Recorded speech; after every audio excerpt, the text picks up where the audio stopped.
अगर आप इतनी चीज़ों को फॉलो करते हैं तो आप देखेंगे आपकी टोटल वैल्यू 20 साल के बाद हो जाएगी 1,03,30,730 रुपए। 10 साल में 1 करोड़ रुपए कैसे जनरेट होते हैं। तो चलिए यहाँ पे मैं एक सैलरीड आदमी हूँ, मुझे रिटायरमेंट के लिए कुछ कॉर्पस चाहिए, 1 करोड़ रुपए बनाना है, तो मुझे अगले कितने साल तक नौकरी करनी पड़ेगी और मैं जहाँ पे सेविंग कर रहा हूँ कोई भी इंटरेस्ट रेट सही से दे ही नहीं रहा है, क्या करूँ, कहाँ पे इन्वेस्ट करूँ, कुछ भी चीज समझ में नहीं आ रहा है। दोस्तों 1 करोड़ का कॉर्पस आपको जनरेट करना है और वो भी कम समय के अंदर में, तो आपको इस वीडियो में बहुत बेहतरीन इंफॉर्मेशन मिलने वाली है। मैं खुद यहां पे इस चीज को फॉलो कर रहा हूं और आप मानिएगा कि 10 साल के अंदर में आप 1 करोड़ रुपए बना सकते हैं, लेकिन आपको कुछ नियम पालने पड़ेंगे, वो फॉलो करने पड़ेंगे। आपको सारी चीज दिखाऊंगा और ये भी दिखाऊंगा कि किस हिसाब से आपको इन्वेस्टमेंट करना है, कौन सी चीज आपको कितना % का रिटर्न देगी, किस में कितना रुपया बढ़ने वाला है। तो ये पूरी स्ट्रेटजी समझने के लिए आपको इस वीडियो को पूरा देखना पड़ेगा और मैं आपको वादा करता हूं कि अगर ये चीज आप फॉलो करेंगे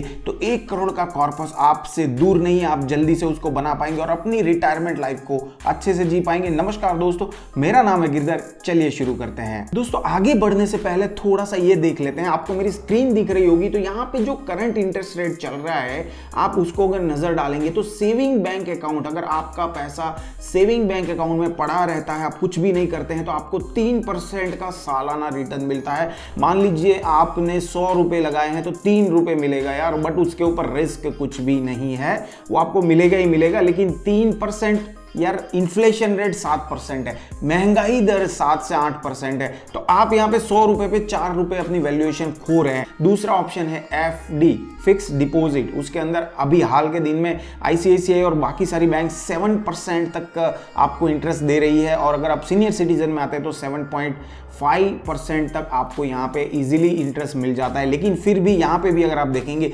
इन्फ्लेशन को बीट कर रहा है रिटर्न, लेकिन इन्फ्लेशन से ज्यादा नहीं है, 7 to 8% तो इन्फ्लेशन है। तो आप यहाँ पे अपनी जो वैल्यू है पैसे की वो उतनी ही बरकरार रखे जा रहे हैं। और यहाँ पे जो थर्ड ऑप्शन है वो है गवर्नमेंट स्कीम्स। गवर्नमेंट स्कीम्स का मतलब है बहुत सारी स्कीम जो चल रही रहती है, पोस्ट ऑफिस की चल रही है, नेशनल पेंशन स्कीम चल रही है, तो उसमें अगर आप इन्वेस्टमेंट कर रहे हैं तो आपको यहाँ पे अप टू 8% का रिटर्न यहाँ पे मिल सकता है। यहाँ पे भी आपको रिस्क मिनिमम है या कम है बोल सकते हैं, क्योंकि डायरेक्टली गवर्नमेंट की स्कीम है। उसके अलावा जो चौथा ऑप्शन है जहां पे लोग ज्यादा इन्वेस्ट करते हैं वो है गोल्ड। तो गोल्ड के अंदर भी भैया अप टू 10% का आपको इंटरेस्ट मिल जाता है, लेकिन पिछले 20 सालों का अगर आप हिस्ट्री निकालेंगे तो कभी 5%, 7%, 2% भी रिटर्न मिला है गोल्ड का। लेकिन ओवरऑल देखेंगे तो आपको 9 से 10% का रिटर्न गोल्ड के अंदर में मिल जाता है। और यहाँ पे भी रिस्क मॉडरेट है। म्यूचुअल फंड का नाम तो आपने जरूर सुना होगा, और ये एक ऐसा टूल है जिसमें आप स्टेबल इनकम जनरेट कर सकते हैं लॉन्ग टर्म तक, और ये इसमें आप 100 रुपए से इन्वेस्टमेंट चालू कर सकते हैं। तो मेरा सबसे पसंदीदा आज के दिन के अंदर में म्यूचुअल फंड है, जिससे हम 1 करोड़ रुपए कमाएंगे, और आपको पूरा प्लान दिखाऊंगा। इसके साथ आपको ये भी बताऊंगा कि आप ऊपर वाली अगर 4 स्कीम की बात करें, ये चारों की, तो इसमें अगर आपको 1 करोड़ जनरेट करने तो कितना टाइम लगेगा, वर्सेस आपको म्यूचुअल फंड में जनरेट करने तो कितना टाइम लगेगा, कैसे म्यूचुअल फंड पिक करने चाहिए, किस म्यूचुअल फंड में आपको इन्वेस्ट करना चाहिए, वो भी पूरी चीज बताऊंगा। तो वीडियो को पूरा जरूर देखना। साथ में यहां पे आप देखेंगे म्यूचुअल फंड में आपको इंटरेस्ट कितना मिल सकता है। रिटर्न देखिए दोस्तों अनलिमिटेड है, आप कैसे म्यूचुअल फंड पिक कर रहे हैं उसके ऊपर पूरी चीज डिपेंड करती है, बट अप टू 20% आप इजीली यहां पे रिटर्न ले सकते हैं। इसमें रिस्क मॉडरेट टू हाई है। मॉडरेट का मीनिंग ये है कि अगर आप लो रिस्क फंड सिलेक्ट करते हैं तो आपका रिस्क मॉडरेट हो जाता है, और अगर आप हाई रिस्क फंड जैसे स्मॉल कैप फंड्स या सेक्टोरियल बेस्ड फंड्स को सिलेक्ट करते हैं तो आपका रिस्क बहुत ज्यादा हो जाता है। तो यहां पे हमको रिस्क को बैलेंस करना है और रिटर्न को भी बैलेंस करना है। वो सारी चीज आपको इस वीडियो में बताऊंगा। वीडियो अभी तक पसंद आ रहा है और अगर ऐसे ही वीडियो आप चाहते हैं तो नीचे जो लाल कलर का सब्सक्राइब का बटन है उसको दबा दीजिए, ऑल नोटिफिकेशन ऑन कर दीजिए, साथ में इस वीडियो को लाइक भी कर देना और अपने दोस्तों के साथ शेयर भी कर देना। दोस्तों आगे की प्रोसेस के लिए हमको यूज करना पड़ेगा एक कैलकुलेटर टूल जिसको स्टेप अप कैलकुलेटर भी बोला जाता है, और मैं ग्रो का स्टेप अप कैलकुलेटर यूज कर रहा हूं। आपको लिंक डिस्क्रिप्शन में मिल जाएगी, आप वहां से इस टूल को यूज कर सकते हैं। अब सबसे पहली जो स्कीम है वो मैं ये बता रहा हूं। मान लीजिए मैं एक सर्विसमैन हूं, मेरे पास अभी मैं जस्ट चालू हुआ हूं, मतलब कि मेरा 21-22 साल का एज है और मैंने अभी जस्ट नौकरी करना चालू किया है, है। तो मेरी सैलरी इतनी ज़्यादा नहीं है, या ऐसे मेरे भाई लोग जिसकी सैलरी ज़्यादा नहीं है बट वो थोड़ा सा इन्वेस्टमेंट करके एक लंबा छलांग लगाना चाहते हैं और 1 करोड़ रुपए का कॉर्पस जनरेट करना चाहते हैं, तो 20 साल के अंदर आप कैसे कर सकते हैं। आपकी एसआईपी वैल्यू यहां पे रहेगी सिर्फ 4000 रुपए। 4000 रुपए में आप 1 करोड़ का कॉर्पस 20 साल में आप जनरेट कर सकते हैं। कैसे कर सकते हैं आपको बताता हूं। यहां पे आप देखिए मंथली इंस्टॉलमेंट हम यहां पे रख रहे हैं 4000 रुपए, सिर्फ 4000 रुपीज। अब यहाँ पे जैसे हमने आपको बताया कि आप एक शुरुआती इन्वेस्टर हैं, तो धीरे धीरे आपकी सैलरी बढ़ने वाली है। तो आपको क्या करना है, हर साल जो अपना ईएमआई है, सॉरी एसआईपी जो की वैल्यू है, तो इस साल मान लीजिए 4000 रुपए, आपको हर साल उसमें 10% की वैल्यू ऐड कर देनी है। मान लीजिए इस साल मेरा 4000 रुपए का एसआईपी वैल्यू है, नेक्स्ट ईयर जनवरी महीने से मैं उसमें 10% ऐड कर दूंगा, यानी 4400 रुपए की एसआईपी करूंगा। उसके नेक्स्ट ईयर में उसमें और 440 रुपए जोड़ के 4840 रुपए की एसआईपी करूंगा। ऐसे ऐसे आपको 10% अपनी वैल्यूएशन जो है एसआईपी की उसको बढ़ाते जाना है, क्योंकि ये पॉसिबल है, क्योंकि आपकी सैलरी बढ़ेगी धीरे धीरे। जैसे आप ग्रो होंगे आपकी सैलरी बढ़ेगी। आपकी सैलरी जैसे बढ़ रही है वैसे आपका इन्वेस्टमेंट स्टाइल भी चेंज होना चाहिए। आपको स्टेप अप करना चाहिए अपना इन्वेस्टमेंट। तो यहाँ पे आप पकड़ लीजिए कि आपको जो स्टेप अप करना है एनुअली वो 10% का करना है। हर साल आपको 10% एसआईपी में ऐड करनी है, और इसके साथ आप एक्सपेक्टेड रिटर्न रेट पकड़ लीजिए। अब जैसे देखिए आप 20 साल के लिए इन्वेस्ट कर रहे हैं, तो जितना ज़्यादा समय होगा उतना रिस्क कम हो जाएगा। उतना रिस्क कम होगा तो आप ज़्यादा रिस्क वाले फंड में ज़्यादा पैसा डाल सकते हैं। यहाँ पे 3 टाइप के फंड है मेजरली अगर बात करेंगे तो।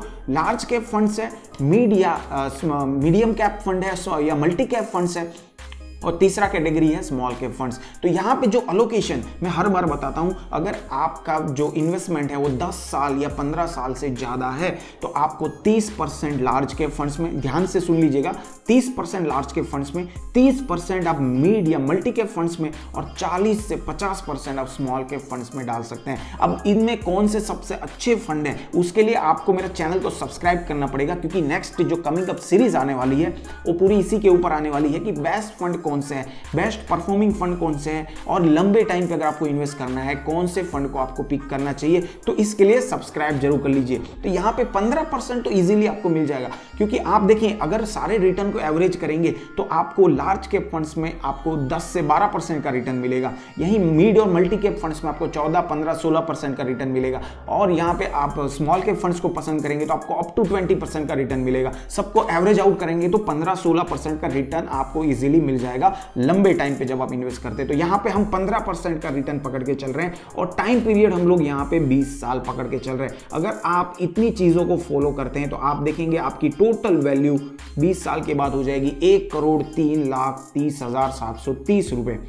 अब यहाँ पे कुछ लोग ऐसे बोलेंगे कि नहीं मुझे इसको और जल्दी खत्म करना है, और जल्दी 1 करोड़ बनाने हैं, तो आप इसमें स्टेप अप बढ़ा दीजिए। स्टेप अप 5% मान लीजिए बढ़ा दीजिए। तो आप अगर स्टेप अप 5% बढ़ा देते हैं, आप देखिए आपकी टोटल कॉर्पस 20 साल के बाद में 1.5 करोड़ हो जाती है। लेकिन आपको समय कम करना है, तो आप यहाँ पे समय को धीरे धीरे कम करके देख लीजिए आप कितना टाइम में, 18 साल में आप 5% अगर ज़्यादा बढ़ा देते हैं स्टेप अप, तो आप 2 साल जल्दी आपका 1 करोड़ का कॉर्पस बना सकते हैं। यहीं पे अगर हम बात करेंगे कि हम एफडी या जो सेविंग स्कीम्स है अगर उसमें डालेंगे 7 to 8% इंटरेस्ट के साथ में, तो आप देखिए एक तो पहली चीज़ है उसमें एसआईपी का मौका आपको नहीं मिलता। आप छोटा छोटा इन्वेस्टमेंट वहां पे नहीं कर सकते, आपको एक लमसम इन्वेस्टमेंट वैल्यू करनी पड़ती है। तो एक तो सबसे बड़ा प्रॉब्लम वही है। गोल्ड के अंदर भी यही है कि आप 100 रुपए का सोना कहां से खरीदने जाएंगे, आपको एक साथ में 1 तोला या आधा तोला ऐसा ही खरीदना पड़ेगा 25,000 50,000 रुपए का। तो वहां पे भी वो प्रैक्टिकल प्रॉब्लम है, लेकिन यहाँ पे ये नहीं है। यहाँ पे आप 100 रुपए से इन्वेस्टमेंट चालू कर सकते हैं। दूसरी चीज आप यहाँ पे अगर मान लीजिए मैं 7% इंटरेस्ट पे गिन रहा हूं, जो 15% है अभी मेरा, अगर मान लीजिए कि मैं इसको 7% वाली एफडी में डाल दे रहा हूं पैसा, ठीक है, 7% की एफडी में पैसा डाल दे रहा हूं, और एफडी के अंदर भी मान लीजिए हर साल मैं उसमें 10% की एफडी ऐड करते जा रहा हूं, वो भी मैं पकड़ के चल रहा हूं। चलिए वो 10% की एफडी हम लोग पकड़ के चल रहे हैं, और इसको हम 20 साल के लिए इन्वेस्ट करते हैं। तो आप देखिए आपका कॉर्पस जनरेट होगा 46 लाख रुपए ही, जबकि वहां पे 1 करोड़ बन जा रहा है। यहाँ पे 60 लाख आपको कम रिटर्न मिल रहा है, और इसको अगर 1 करोड़ करना है तो आपको कितना समय लगेगा वो भी आप बात कर लेते हैं। देखिए 26 साल लगेगा, 6 साल ज्यादा लगेगा अगर आप म्यूचुअल फंड फंड के अलावा आप अगर सेविंग स्कीम्स के अंदर डाल दे पैसा अपना 7 फिक्स डिपॉजिट के अंदर में, तो आपको 26 साल पे पैसा मतलब 1 करोड़ जनरेट होगा 4000 की SIP और 10% स्टेप अप करने के बाद में। तो आपको यहाँ पे क्लियर कट ये तो समझ में आ गया होगा कि म्यूचुअल फंड आज के दिन में सबसे बेस्ट ऑप्शन क्यों है, क्योंकि इसके अंदर में अच्छा लिक्विडिटी की भी बात कर लेते हैं। जैसे लिक्विडिटी का मतलब ये होता है कि आपको जब अर्जेंसी में पैसे की जरूरत पड़ी तो आप कहां से सबसे फास्ट पैसा निकाल सकते हैं। FD के अंदर वो पॉसिबल नहीं है क्योंकि FD तोड़ना पड़ेगा, पेनल्टी लगेगा। म्यूचुअल फंड के अंदर में भी प्रॉब्लम ये है कि आपको तुरंत पैसा नहीं मिलेगा अनलेस आपने लिक्विड फंड में डाला है पैसा। तो अगर आप जैसे लार्ज कैप, स्मॉल कैप या मिड कैप में डाला है पैसा, आपको मिनिमम 15 दिन पकड़ के चलिए। आप जैसे ही म्यूचुअल फंड बंद करेंगे उसका 7 दिन के बाद प्रोसेस होगा और 3-4 दिन के बाद पेमेंट आएगा। तो आप उस हिसाब से 15 दिन पकड़ के चल सकते हैं मैक्सिमम कि आपका पैसा जो है आपके अकाउंट में आ जाए, लेकिन आएगा जरूर, वो चीज़ कंफर्म है। गोल्ड की बात करते हैं, लिक्विड है, तुरंत लिक्विड हो जाता है। गोल्ड आप सेल कर लीजिए, तुरंत आपको पैसा मिल जाएगा, लेकिन यहाँ पर भी कुछ कटौती होती है, वो भी आपको कंसीडर करके चलना पड़ेगा। दूसरा चीज आप पकड़िए सेविंग अकाउंट।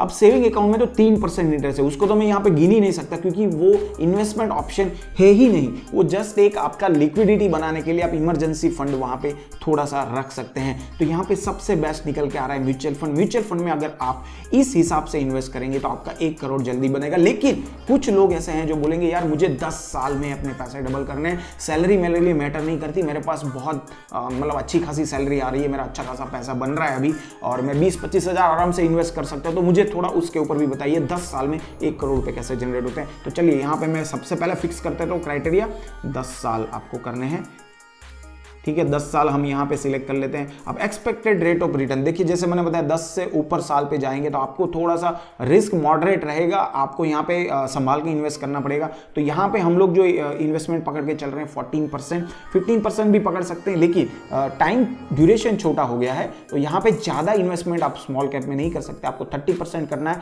और आप 40% मीडियम मल्टी कैप में कर दीजिए, 30% आप लार्ज कैप में कर दीजिए। इसके साथ एनुअल स्टेप अप आप छोड़ दीजिए। अभी यहाँ पे आप ये बढ़ाते जाइए, ये देखिए आप बढ़ाते जाइए और 1 करोड़ आपका जब तक आ रहा है तब तक आप इसको करते रहिए। आप देखिए यहाँ पे 1 करोड़ आ चुका है और ये अमाउंट आ रहा है 29,000 पर मंथ अगर आप इन्वेस्ट करते हैं म्यूचुअल फंड के अंदर में 10 साल में आपका कॉर्पस 1 करोड़ हो जाएगा। लेकिन यहाँ पे भी अगर आपको मंथली इन्वेस्टमेंट थोड़ा ज़्यादा लग रहा है तो आप स्टेप अप का सहारा भी ले सकते हैं। मान लीजिए मैं 15% स्टेप अप कर देता हूँ तो यहाँ पे जो मेरी EMI होगी वो थोड़ी सी कम हो जाएगी और ये अराउंड हो जाएगी, आप देख सकते हैं अराउंड 24,000 रुपये, 23,500 या 24,000 रुपये हो जाएगी 15% स्टेप अप के साथ एवरी ईयर अगर मैं करता हूं तो इस हिसाब से आप अपना खुद का एक प्लान बना सकते हैं कि आपको रिटायरमेंट के लिए कितना पैसा चाहिए। मैं पकड़ के चल रहा हूं सिर्फ 1 करोड़ रुपये चाहिए और 1 करोड़ जनरेट करने के लिए मेरे पास अभी मान लीजिए 20 साल का समय है। तो मैं इस हिसाब से इस टूल को यूज करके ये पता लगा सकता हूं कि मुझे अभी से कितना रुपया इन्वेस्ट करना है। और आपको मैंने सारे ऑप्शन बताइए, गोल्ड के अंदर, सेविंग्स अकाउंट के अंदर, FD के अंदर, कि कौन सा ऑप्शन सबसे ज्यादा सही है आपके लिए। तो आपको अगर और भी कुछ डाउट है मुझे कमेंट बॉक्स में जरूर बताइए और ये टूल आप खुद यूज करिए। आपको कितना पैसा चाहिए वो यूज करिए और आपको कितने पैसे बनाने हैं, क्योंकि सबकी रिक्वायरमेंट अलग अलग होती है। किसी को 1 करोड़ चाहिए, कोई 50 लाख में भी अपना गुजारा कर सकता है। तो आप अपने हिसाब से यूज करिए इस टूल को और मुझे कमेंट बॉक्स में जरूर बताइए कि आपका क्या सिनेरियो आ रहा है, आपको कितने साल में पैसे बनाने हैं। और दूसरा बात है म्यूचुअल फंड कि आपको जो इन्वेस्टमेंट करना है उसमें बेस्ट म्यूचुअल फंड कौन से हैं।